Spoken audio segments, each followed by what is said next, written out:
बोलो जयकारा बोल मेरे श्री गुरु महाराज की जय। गुरुमुखो भक्त गेंदा इस दरबार में नया नया आया है।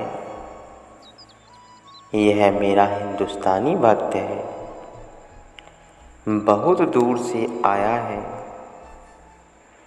बहुत समय बीता, इसे एक वरदान मिला था कि तुम्हें पूर्ण गुरु मिल जाएगा।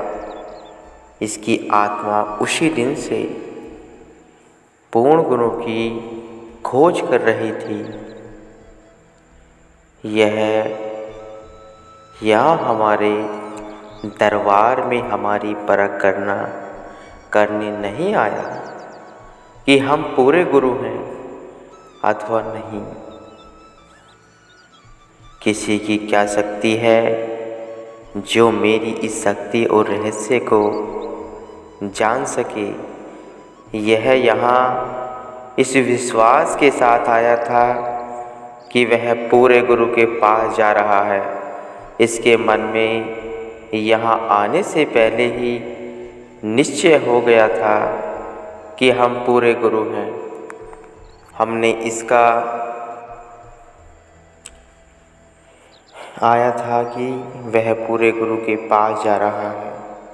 इसके मन में यहाँ आने से पहले निश्चय हो गया था कि हम पूरे गुरु हैं। हमने इसका प्रेम देखा, इसलिए इसकी प्रार्थना स्वीकार कर ली है।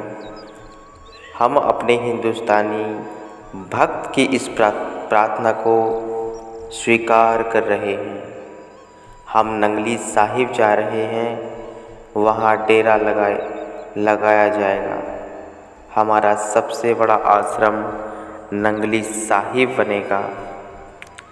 यह सुनते ही पंडाल में चारों ओर से एक निस्तंभता सी फैल गई।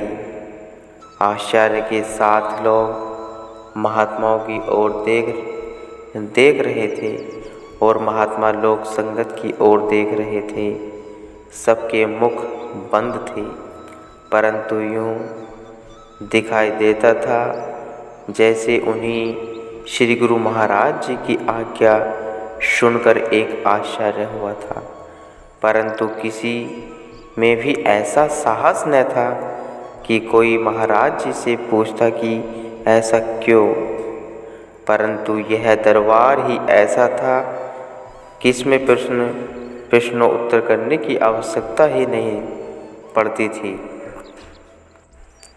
श्री महाराज बोले, मेरी इस बात को सुनकर आप सब चकित हो गए हैं, परंतु इसमें आश्चर्य की कोई बात नहीं।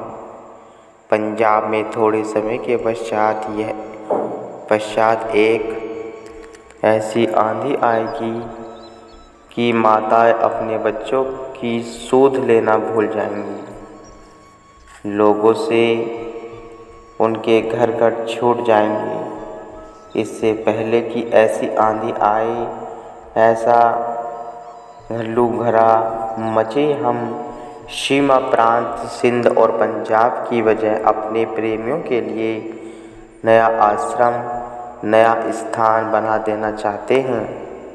इसके लिए हमने एक ऐसे स्थान की खोज की है जो चकोड़ी, पकड़े वाली और टेरी से भी अधिक अच्छी और पुण्य भूमि है। यूँ तो जिस स्थान पर कोई महात्मा जा बैठे, जिस स्थान पर भी ईश्वर चर्चा होती हो, उत्तम और पुण्य धरती बन जाती है। जिथे जाए वह मेरा सतगुरु, सो थान सुहावा राम राचे। जहाँ भी सतगुरु के चरण पहुँच गए हैं, वह धरती पवित्र हो गई है। नंगली में हम जाकर बैठेंगे तो क्या वह स्थान पवित्र और पुण्य धरती नहीं कहलाएगा? पवित्रता तो साधु की चरण रज में होती है। जिस जंगल और बियाबान को श्री गुरु रामदास जी के बाद में अमृतसर का नाम दिया गया। वहाँ पहले कभी चोर डाकू बसा करते थे। घना जंगल था। शोरी सुल्तान वहाँ पहुँचे तो यह स्थान पवित्र हो गया। इससे पहले यह स्थान गुमनाम सा पड़ा हुआ था, परंतु जब परम संत वहाँ पहुँचे, तीर्थों को जन्म देने वाले ब्रह्मज्ञानी का वहाँ पहुँचे तो अमृतसर बहुत बड़ा तीर्थ बन गया। जब तक नावें बादशाही सतलज के किनारे आनंदपुर साहिब नहीं पहुँचते थे, तब तक यह स्थान जंगल की और पहाड़ी राजाओं के आखेट का स्थान था। जब उन्होंने यह भूमि खरीदकर वहाँ निवास आरंभ किया तो यह स्थान तीर्थ बन गया।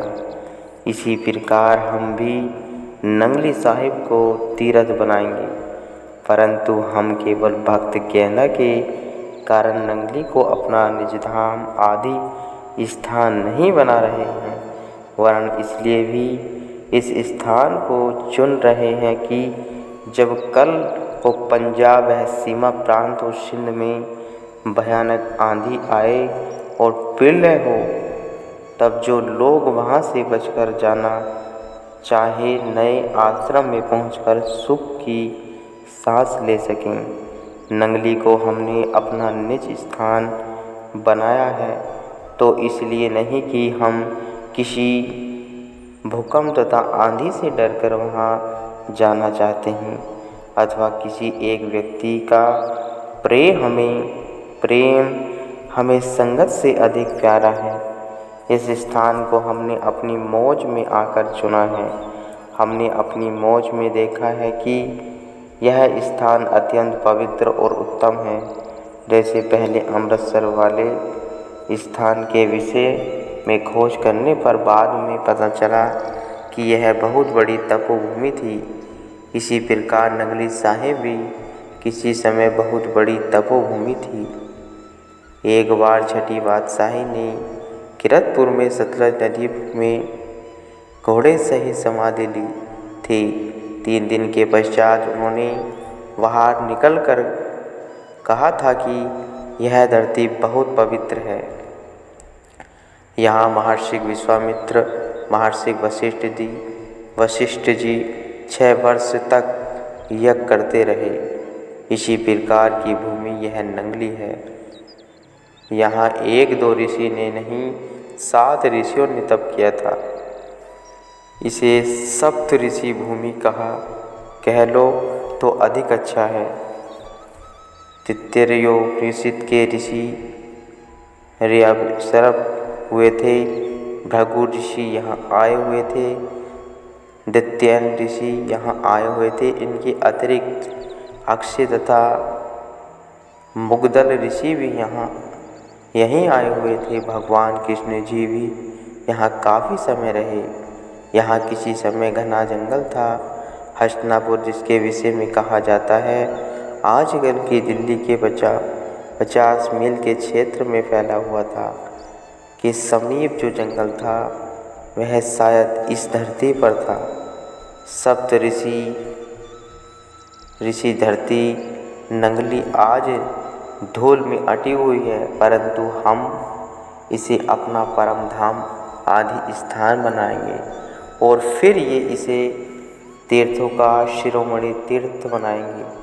इसको हम फिर से भारत के आध्यात्मिक हार में शोभाजनक स्थान देंगे। लोग इसके ऐतिहासिक और पौराणिक महत्व को भूल चुके हैं। फिर कौन नहीं जानता कि नंगली की धरती पर रहने वालों ने सन 1857 को भारत के प्रथम स्वतंत्रता संग्राम में अपने लहू से वंदनी भारत माता की मांग में सिंदूर की मांग भरी थी। कौन नहीं जानता कि स्वतंत्रता के इस संग्राम में मेरठ और सरगना के इन क्षेत्रों ने कितना बड़ा कार्य किया था। हम भारत माँ की स्वतंत्रता के लिए इन परवानों के खून से रंगी इस पवित्र भूमि को अपना धाम बनाएंगे। राजनीतिक भारत की राजधानी दिल्ली है, तो आध्यात्मिकवाद भारत की एक राजधानी नंगली होगी।